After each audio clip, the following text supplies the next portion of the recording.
तो आज का आपका पहला प्रश्न है, साबुत अनाज किस विटामिन के महत्वपूर्ण स्रोत होते हैं? बताइएगा, साबुत अनाज किस विटामिन के महत्वपूर्ण स्रोत होते हैं? ए ऑप्शन है विटामिन बी ऑप्शन है विटामिन ए और सी ऑप्शन है आपका विटामिन ई, डी ऑप्शन है आपका विटामिन सी। बताइएगा इनमें से कौन से ऑप्शन आपके सही हैं? साबुत अनाज किस विटामिन के महत्वपूर्ण स्रोत होते हैं? तो इसका ऑप्शन कौन सा सही हो जाएगा ये आपको बताना है। इसका पहला ऑप्शन सही है विटामिन बी। क्लियर है आपको? अगला प्रश्न है आपका, निम्न में से कौन मोनोसेकेराइड है? मांड, ग्लूकोज, सुक्रोज या सेल्यूलोज? बताइएगा इनमें से कौन सा ऑप्शन आपका सही हो जाएगा? निम्न में से कौन मोनोसेकेराइड है? मांड, ग्लूकोज, सुक्रोज या सेल्यूलोज? इनमें से कौन सा ऑप्शन आपका सही है यह आपको बताना है। दूसरे का कौन सा ऑप्शन सही है? तो दूसरे का बी ऑप्शन आपका बिल्कुल सही है, ग्लूकोज। क्लियर है आपको? अगला प्रश्न है आपका, ऊर्जा को मापने की विधि को कहते हैं? फोटोमेट्री कहते हैं, ज्यामिति कहते हैं, तापमान कहते हैं या कैलोरीमेट्री कहते हैं? बताइएगा ऊर्जा को मापने की विधि को क्या कहते हैं? यह प्रश्न पहले भी आपको एक बार करवाया जा चुका है। उम्मीद करता हूं आप में से हर कोई इस प्रश्न का सही उत्तर दे रहा होगा।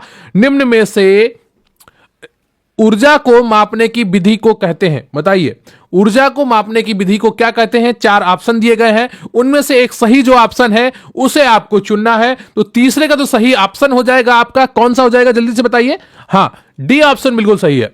जितने लोगों ने डी ऑप्शन किया है बिल्कुल सही उत्तर है। क्लियर है आपको? अगला प्रश्न है आपका, निम्नलिखित में से कौन एक असत्य है? अब आपको एक ऑप्शन चुनना है जो असत्य होगा। इस तरह के प्रश्न भी आपको अपनी परीक्षा में देखने को मिलेंगे। क्लियर आपको? तो ए ऑप्शन है आपका, विटामिन ए त्वचा और आंखों को स्वस्थ रखता है। विटामिन बी1 घाव भरने में सहायक होता है। विटामिन सी रोगों से लड़ने में सहायक होता है। या विटामिन डी हमारी अस्थियों और दांतों के लिए कैल्शियम का उपयोग करने में हमारे शरीर की सहायता करता है। तो क्वेश्चन नंबर 4 में एबीसीडी में कौन सा ऑप्शन असत्य है वो आपको पहचानना है। 3 ऑप्शन सत्य हैं, एक ऑप्शन असत्य है, वो आपको पहचानना है। विटामिन ए त्वचा और आंखों को स्वस्थ रखता है, क्या यह सत्य है? बताइएगा जल्दी से। या विटामिन बी1 घाव भरने में सहायक होता है, क्या यह सत्य है? या विटामिन सी रोगों से लड़ने में सहायक है, क्या यह सत्य है? या विटामिन डी हमारी अस्थियों और दांतों के लिए कैल्शियम का उपयोग करने में हमारे शरीर की सहायता करता है, यह सत्य है। चौथे का आपका कौन सा ऑप्शन सही हो जाएगा यह आपको बताना है। चौथे का बी ऑप्शन आपका असत्य है, तो इसलिए यह आपका सही उत्तर है। विटामिन बी1 घाव भरने में सहायक नहीं होता है। क्लियर आपको? यह असत्य पॉइंट है। तो ए सी डी सही है परंतु बी गलत है, क्योंकि विटामिन बी1 कार्बोहाइड्रेट के पाचन में सहायक होता है। किसके सहायक होता है? बी1 जो होता है विटामिन, वो कार्बोहाइड्रेट जो हम उपभोग करते हैं उसका पाचन करने के लिए सहायता प्रदान करता है। और घाव भरने में सहायक विटामिन सी है। ठीक है, विटामिन सी भोजन पकाने में आसानी से गर्मी से नष्ट हो जाता है, इसलिए विटामिन सी को हमें सीधा लेना चाहिए। या तो पानी में उसको आप ले लें, जैसे नींबू को पानी में डाल के निचोड़ के लेते हैं, या फिर सीधे आप उनको लीजिए, सेवन करिए, तो विटामिन सी मिल जाता है। ज्यादातर भोजन जब हम पकाते हैं तो उस समय विटामिन सी हमारा नष्ट हो जाता है। क्लियर आपको? अगला प्रश्न है आपका, वायरस के संदर्भ में निम्नलिखित कथनों पर विचार कीजिए। देखिएगा यह प्रश्न बिल्कुल नया है, आपको पहली बार देखने को मिल रहा होगा। वायरस के संदर्भ में निम्नलिखित कथनों पर विचार कीजिए। आपका कथन 1 है, वायरस मानव शरीर में प्रवेश करते हैं और अपनी जीवन प्रक्रिया के लिए हमारी मशीनरी का उपयोग करते हैं। यह कथन 2, एडवर्ड जेनर ने चेचक के टीके की खोज की थी। तो बताना है आपको इनमें से दोनों में से कौन से कथन सही है या कौन से गलत है। क्लियर आपको? कथन 1 है, वायरस मानव शरीर में प्रवेश करते हैं और अपनी जीवन प्रक्रिया के लिए हमारी मशीनरी का उपयोग करते हैं। हमारी मशीनरी का उपयोग करने का मतलब है कि हमारे ऊपर वो निर्भर हो जाते हैं, हमारे शरीर में अपने जीवन के लिए जो जरूरी चीजें हैं उनका उपयोग करने लगते हैं। एडवर्ड जेनर ने चेचक के टीके की खोज की थी। तो बताइएगा इनमें से कौन सा ऑप्शन आपका सही है? उपर्युक्त कथनों में से कौन से सही है? ए ऑप्शन है आपका केवल 1 सही है, बी ऑप्शन है केवल 2 सही है, सी ऑप्शन है आपका केवल 1 और 2 सही है, और डी ऑप्शन है ना तो 1 और ना ही 2 सही है। बताइएगा कथन 1 2 में कौन सा सही है, उसके आधार पर नीचे ABCD में आपके कौन से ऑप्शन सही है, जल्दी से बताइएगा। वायरस के संदर्भ में निम्नलिखित कथनों पर विचार कीजिए। वायरस मानव शरीर में प्रवेश करते हैं और अपने जीवन प्रक्रिया के लिए हमारी मशीनरी का उपयोग करते हैं, या एडवर्ड जेनर ने चेचक के टीके की खोज की थी। तो पांचवें का कौन सा ऑप्शन सही जाएगा? पांचवें का सी ऑप्शन बिल्कुल सही है, 1 और दोनों सही है। क्लियर आपको? कथन 1 भी सही है आपका और कथन 2 भी सही है। तो उपयुक्त दोनों कथन सही है। बैक्टीरिया में अपने जैव रासायनिक प्रणाली होती है, जबकि वायरस यानी कि विषाणु में अपनी जैव रासायनिक प्रणाली बहुत कम होती है। क्या होती है? बहुत कम होती है। वायरस यानी कि विषाणु हमारे शरीर में प्रवेश करते हैं और अपने जीवन प्रक्रिया के लिए हमारी मशीनरी का प्रयोग करते हैं। इसीलिए एंटीवायरस औषधि बनाना एंटीबैक्टीरियल औषधि के बनाने की अपेक्षा कठिन है। ठीक है, तो एंटीवायरस औषधि बनाना एंटीबैक्टीरियल औषधि के बनाने की अपेक्षा कठिन है। एडवर्ड जेनर ने पाया कि चेचक का वायरस गो चेचक काउपॉक्स के वायरस का निकट संबंधी है। उन्होंने देखा कि जिन्हें गो चेचक हुआ था उन्हें महामारी के समय में चेचक नहीं हुआ। चूंकि गो चेचक एक मंद रोग है, इसलिए एडवर्ड जेनर ने जानबूझकर लोगों को गो चेचक दिया और पाया कि अब वे लोग भी चेचक के प्रतिरोधी हैं। इसी प्रक्रिया में जेनर ने चेचक के टीके की खोज की और इस टीके को बनाकर एडवर्ड जेनर टीके की खोजकर्ता बन गए। क्लियर आपको?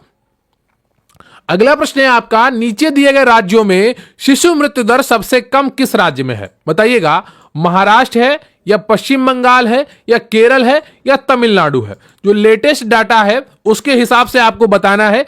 कुछ प्रश्न आपको मिले होंगे वो पुराने डेटा पर आधारित होंगे, लेकिन जो लेटेस्ट डाटा है उसके आधार पर इसका उत्तर देना है आपको। नीचे दिए गए राज्यों में शिशु मृत्यु दर सबसे कम किस राज्य में है? महाराष्ट्र, पश्चिम बंगाल, केरल या तमिलनाडु? बताइएगा, नीचे दिए गए राज्यों में शिशु मृत्यु दर सबसे कम किस राज्य में है? तो छठे का आपका कौन सा ऑप्शन सही जाएगा? छठे का आपका सी ऑप्शन सही है। ठीक है, केरल राज्य में सबसे कम मृत्यु दर है। केरल में शिशु मृत्यु दर इन्फेंट मोर्टेलिटी सबसे कम है। शिशु मृत्यु दर किसी वर्ष में पैदा हुए 1000 जीवित बच्चों में से 1 वर्ष की आयु से पहले मर जाने वाले बच्चों का अनुपात दिखाती है। क्लियर आपको? घरेलू हिंसा के कारक कौन सा है?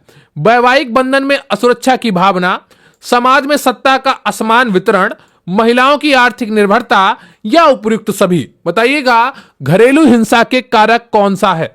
वैवाहिक बंधन में असुरक्षा की भावना, समाज में सत्ता का असमान वितरण, महिलाओं की आर्थिक निर्भरता या उपयुक्त सभी? बताइएगा, इनमें से कौन सा ऑप्शन आपका सही हो जाएगा? घरेलू हिंसा के कारक कौन सा है? वैवाहिक बंधन में असुरक्षा की भावना, समाज में सत्ता का असमान वितरण या महिलाओं की आर्थिक निर्भरता या उपयुक्त सभी? सातवें का कौन सा ऑप्शन आपका सही है? तो सातवें का देखिए, घरेलू हिंसा के कारक कौन से? वैवाहिक बंधन में असुरक्षा की भावना, यह भी घरेलू हिंसा का एक कारक होती है। समाज में सत्ता का असमान वितरण, यह भी एक कारक होती है। महिलाओं की आर्थिक निर्भरता, देखिए महिलाएं जब आर्थिक रूप से पुरुषों पर निर्भर होती हैं जिस घर में, तो वो सहन करती हैं हिंसा को। जब सहन करती हैं तो लोग और हिंसा करते हैं, इसलिए महिलाओं की आर्थिक निर्भरता भी घरेलू हिंसा का एक मुख्य कारण है, उसका विरोध नहीं कर पाती हैं। क्लियर आपको? तो सी ऑप्शन भी आपका सही है, इसलिए डी ऑप्शन आपका बिल्कुल सही हो जाएगा, उपयुक्त सभी। घरेलू हिंसा के कारक कौन से हैं? ये सभी घरेलू हिंसा के कारक हैं। अगला प्रश्न है आपका, गर्भ में फीटस की सुरक्षा किसके द्वारा की जाती है? एमनियोटिक द्रव के द्वारा, गर्भनाल के द्वारा, प्लेसेंटा के द्वारा या गर्भाशय के द्वारा? बताइएगा, गर्भ में फीटस की सुरक्षा किसके द्वारा की जाती है? आठवें का कौन सा ऑप्शन आपका सही हो जाएगा, यह आपको बताना है। बताइएगा, तो ए ऑप्शन आपका बिल्कुल सही है, एमनियोटिक द्रव के द्वारा। क्लियर आपको? अगला प्रश्न है, गर्भावस्था में वेजाइना का पीएच कैसा होता है? अम्लीय होता है, क्षारीय होता है, उदासीन होता है, कभी अम्लीय कभी क्षारीय? तो इनमें से कौन सा ऑप्शन आपका सही है? गर्भावस्था में वेजाइना का पीएच कैसा होता है, यह आपको बताना है। 9 का, तो 9 का ए ऑप्शन आपका बिल्कुल सही है, अम्लीय होता है। क्लियर आपको? अगला प्रश्न है आपका, केंद्र तथा राज्य सरकारों ने निर्भरता हटाने के लिए कौन कौन से प्रयास किए? ए पंचवर्षीय योजनाएं, बी राष्ट्रीयकरण, सी 20 सूत्रीय कार्यक्रम, या डी अंत्योदय और जवाहर रोजगार योजना कार्यक्रम, या उपयुक्त सभी। यहां पर आपको 5 ऑप्शन दिख रहे हैं, लेकिन आपके सिर्फ 4 ऑप्शन ही परीक्षा में आएंगे, इतना ध्यान रखिएगा, ठीक है, कंफ्यूज मत होइएगा। बताइएगा, केंद्र तथा राज्य सरकारों ने निर्धनता हटाने के लिए कौन से प्रयास किए? इनमें से कौन सा ऑप्शन आपका सही हो जाएगा, जल्दी से बताइए। फोकस बनाकर पढ़िए, एक एक प्रश्न आपके लिए महत्वपूर्ण है।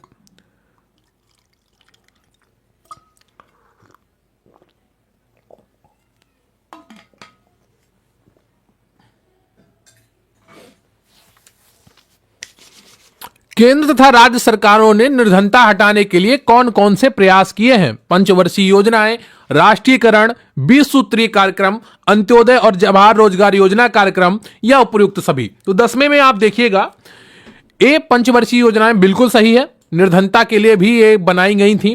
राष्ट्रीयकरण, बैंकों का राष्ट्रीयकरण हुआ, बिल्कुल सही है। 20 सूत्रीय कार्यक्रम, ये भी बिल्कुल सही है, निर्धनता का एक मेन मुद्दा था इसमें।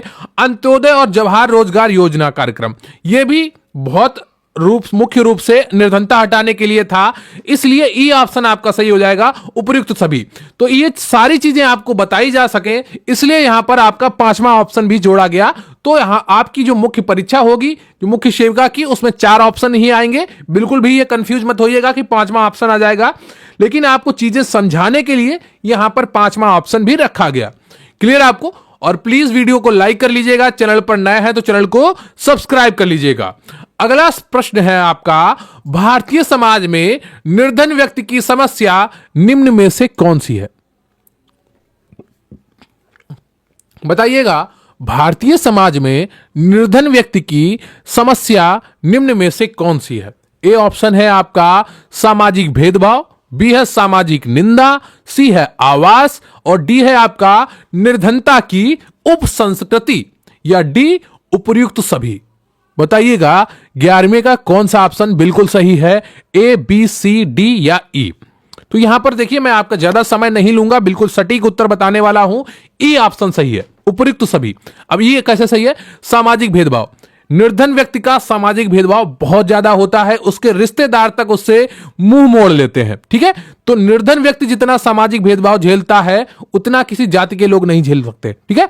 जो निर्धन व्यक्ति झेलता है, जाति में आपके रिश्तेदार आपका साथ नहीं छोड़ेंगे, ठीक है, जो जाति के आधार पर भेदभाव होता है, लेकिन निर्धनता के आधार पर जब भेदभाव होता है तो उनके रिश्तेदार, उनके सगे संबंधी, यहां तक उनके आपसी रिश्ते, पति पत्नी बच्चे, ये आपका साथ छोड़ देते हैं। तो सामाजिक भेदभाव देखने को मिलता है, सामाजिक निंदा मिलती है, आवास की कमी हो जाती है, निर्धनता की उपसंस्कृति में वो जीना प्रारंभ कर देते हैं, इसलिए आपका ई ऑप्शन बिल्कुल सही है। क्लियर आपको? भारतीय समाज में निर्धन व्यक्ति की समस्या निम्न में से कौन सी है? ये सभी है। क्लियर आपको? अगला प्रश्न है आपका, भारत सरकार द्वारा ग्रामीण स्वास्थ्य मिशन के तहत आशा को प्रदान की जाने वाली निश्चय किट किससे संबंधित है? बताइएगा, भारत सरकार द्वारा ग्रामीण स्वास्थ्य मिशन के तहत आशा को प्रदान की जाने वाली निश्चय किट किससे संबंधित है? ऑनलाइन टूल ट्यूबरक्लोसिस मरीजों के लिए, गर्भावस्था का पता लगाने के लिए, संक्रमण से संबंधित, या घर पर सुरक्षित डिलीवरी के लिए? बताइएगा, 12वें में से कौन सा ऑप्शन सही है? भारत सरकार द्वारा ग्रामीण स्वास्थ्य मिशन के तहत आशा को प्रदान की जाने वाली निश्चय किट किससे संबंधित है? 12वें का कौन सा ऑप्शन आपका सही हो जाएगा? तो 12वें का आपका बी ऑप्शन बिल्कुल सही है, गर्भावस्था का पता लगाने के लिए। क्लियर आपको? अगला प्रश्न है आपका, कृष्ण ने प्रतिपादित किया कि परामर्श पारस्परिक रूप से सीखने की प्रक्रिया है। मायर्स ने, श्रीवर ने, हैरीमिन ने, या विली एवं एंड्रू ने? बताइएगा, कौन सा ऑप्शन आपका सही है? किसने प्रतिपादित किया कि परामर्श पारस्परिक रूप से सीखने की प्रक्रिया है? 13वें का आपका कौन सा ऑप्शन सही हो जाएगा? तो 13वें का आपका डी ऑप्शन सही है, विली एवं एंड्रू ने। क्लियर है आपको? अगला प्रश्न है आपका, विश्व स्वास्थ्य संगठन कुल कितने सदस्य देश हैं? विश्व स्वास्थ्य संगठन यानी कि WHO यानी कि वर्ल्ड हेल्थ ऑर्गेनाइजेशन के कुल कितने सदस्य देश हैं? A 150, B 194, C 198, D 210। बताइएगा 14वें का कौन सा ऑप्शन आपका सही हो जाएगा? 14वें का बी ऑप्शन आपका बिल्कुल सही है, 194। क्लियर आपको? अगला प्रश्न है आपका, दिसंबर 2021 के महीने में मंत्रिमंडल ने महिलाओं के लिए शादी की कानूनी उम्र को बढ़ाने के प्रस्ताव को मंजूरी दे दी है। तो वो उम्र कौन सी है यह आपको बताना है। A 16, B 21, C 20, D 19। तो जो महिलाओं के लिए शादी की उम्र कानूनी उम्र बढ़ा दी गई है वो कितनी हो गई है यह आपको बताना है। 15वें का कौन सा ऑप्शन आपका सही है यह आपको बताना है। 15वें का जो सही ऑप्शन है आपका वो बी है 21। क्लियर आपको?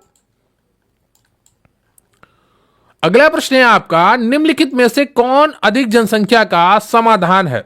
परिवार नियोजन की उपेक्षा करना, यौन शिक्षा का ज्ञान, अधिक बच्चों वाले परिवार को अधिक सुविधाएं प्रदान करना या अनुचित चिकित्सा सुविधाएं। निम्नलिखित में से कौन अधिक जनसंख्या का समाधान है यह आपको बताना है। A, B, C, D। 16वें का कौन सा ऑप्शन आपका सही जाएगा? तो 16वें का आपका बी ऑप्शन बिल्कुल सही है, यौन शिक्षा का ज्ञान। क्लियर आपको? और जरूरी नहीं आपको हर प्रश्न में हर यही ऑप्शन मिले, ऑप्शन आपको अलग मिलेंगे, उन ऑप्शन के आधार पर आपको चुनना होगा। इन ऑप्शनों में सिर्फ बी ऑप्शन सही है इसलिए यहां पर बी को चुना गया। हो सकता है कुछ आपको अलग ऑप्शन मिले, अगली बार जब आप इस प्रश्न को देखें तो वहां पर ऑप्शंस के आधार पर ही आपको सही उत्तर चुनना होता है। क्लियर है आपको? इन्हें रट्टा मारने वाले ये प्रश्न नहीं है। जो फैक्ट वाले प्रश्न होते हैं उन्हें आप सीधे रट्टा मार सकते हैं, लेकिन ऐसे प्रश्नों को आप रट्टा नहीं मार सकते हैं। क्लियर है आपको? तो प्रश्नों की जो प्रकृति है उसको भी समझा करिए।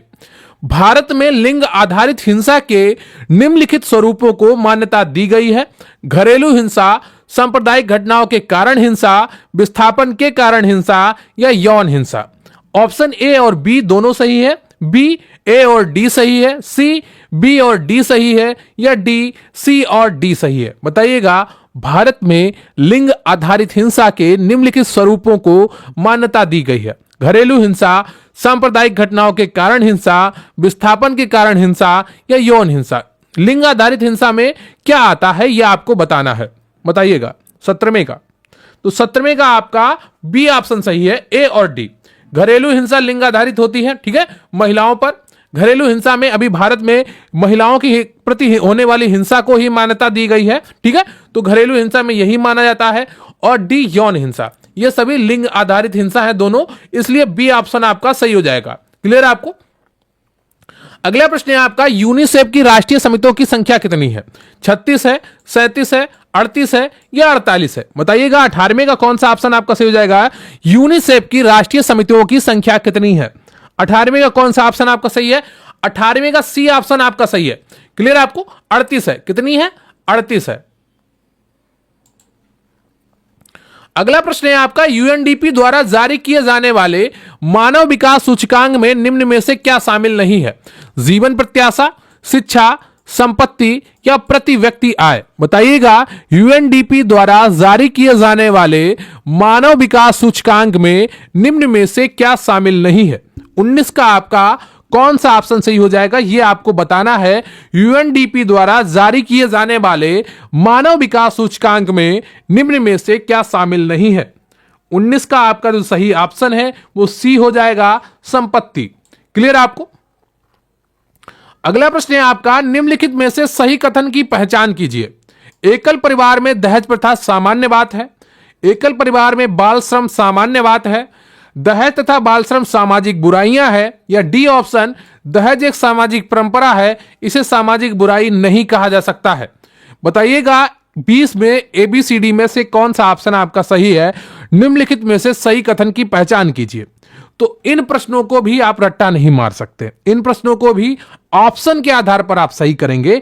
इसलिए यहां पर आपकी जागरूकता, आपकी बौद्धिक क्षमता का यहां पर क्या होता है, परीक्षा होती है कि आप किस तरह से इन ऑप्शंस को सही तरीके से चुन पाएंगे। एकल परिवार में दहेज प्रथा सामान्य बात है, क्या यह सही बात है? या एकल परिवार में बाल श्रम सामान्य बात है, क्या यह सही बात है? या दहेज तथा बाल श्रम सामाजिक बुराइयां हैं, यह सही बात है? या दहेज एक सामाजिक परंपरा है, इसे सामाजिक बुराई नहीं कहा जा सकता, यह सही बात है? 20 का आपका कौन सा ऑप्शन सही हो जाएगा? 20 का आपका सी ऑप्शन सही है। क्लियर है आपको? दहेज तथा बाल श्रम एक सामाजिक